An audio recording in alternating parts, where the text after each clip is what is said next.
Pessoal, todo mundo sabe que eu amo conhecer histórias, né? E através do meu trabalho, através da minha história, eu sou muito abençoada em poder, né, compartilhar histórias com várias famílias. E hoje em específico, eu ouvi um relato, um testemunho tão lindo, tão maravilhoso, que eu resolvi compartilhar aqui com vocês, é claro, sem expor os nomes, né, dos envolvidos, mas que foi um relato muito lindo que eu ouvi. Uma mãe que estava gestando uma criança já com 37 semanas, um bebê já formado, um bebezinho já pronto para vir ao mundo, né? E essa mamãe acabou perdendo esse bebê, né, há um tempo atrás. E aí, no meio de toda aquela dor, daquele não entendimento do que estava acontecendo, do porquê, né, de uma aprovação tão gigantesca, surgiu uma pessoa super iluminada que foi uma freira aqui de Montes Claros e falou palavras que transformaram e ressignificaram toda aquela história que ela estava vivendo. A partir disso eu vi a importância que de você ser a fonte, né, de amor e de sabedoria na vida de famílias que estejam passando por algum tipo de adversidade. O quanto aquela palavra, a freira escreveu uma carta maravilhosa para ela. Ela fez através de artesanato, com flores naturais. Essas flores elas secaram e ela fez um lindo papel cartão para ela.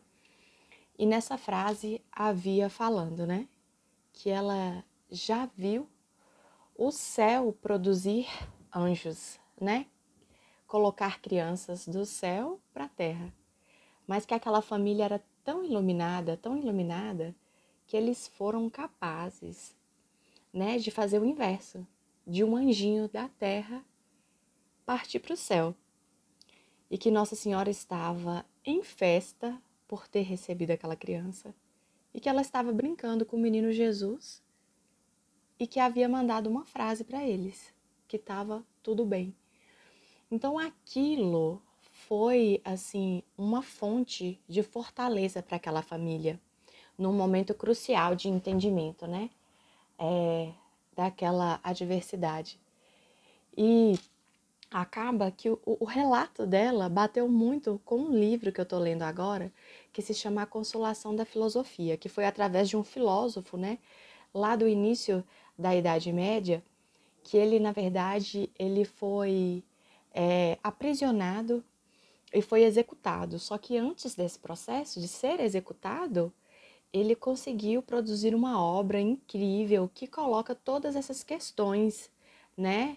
É como se ele tivesse ali com os olhos através da verdade, né? Do final ali da vida e falando as verdades. E ele colocando o tanto que a dor e a adversidade, elas fazem como se fosse aparar estas, nos fazem evoluir espiritualmente, nos deixa mais sábios, nos acorda para a vida, né? E ele cita no livro dele assim, ó, doses de adversidades aplicadas pela providência educadora, aperfeiçoa, cresce e fortalece.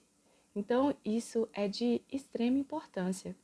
E nós temos que ter em mente aquela visão de que a nossa visão, ela não é ampliada.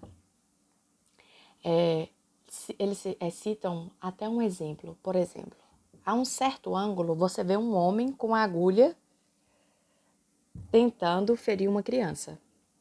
Isso parece ser assim assustador, né? Mas se você enxerga mais alto de um outro ângulo, aquela pessoa pode ser um médico que está dando, né, uma vacina numa criança que poderia estar salvando a sua vida. Ele coloca essa metáfora como se fosse uma metáfora de vida. Às vezes, nós, com a nossa visão, que é muito pequena, a gente enxerga tudo por um ângulo distorcido e a gente não consegue entender um todo. né? Essa questão de tempo, de passado, presente e futuro, e tempo foi criado pelo homem. A eternidade em si, ela não tem um tempo certo.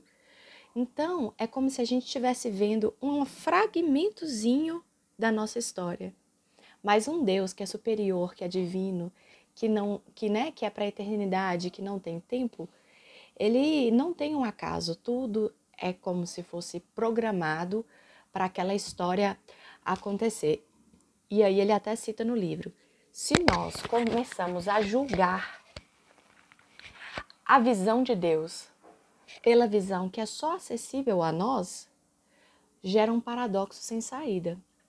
É como se nós enxergamos uma formiga no chão, mas a formiga ela é incapaz de ter a visão da nossa existência. Então, por isso que a gente tem que se entregar, né, à fé. E a fé não é simplesmente não acreditar em nada. Não é não acreditar em nada. Porque existem coisas que não são palpáveis. O amor, a justiça, né, a temperança, a fortaleza, isso não são objetos que você consiga pegar, não é nada material, né? Você sente, é a mesma coisa da nossa fé. Então, quando a gente tem esse entendimento de que a gente está aqui, mas que nada não nos pertence, que tudo pertence a Deus, essa carga ela fica um pouco menor. Então, é isso que eu falo. Para muitas famílias que passam pela minha vida, que tudo, a felicidade suprema, ela está em Deus.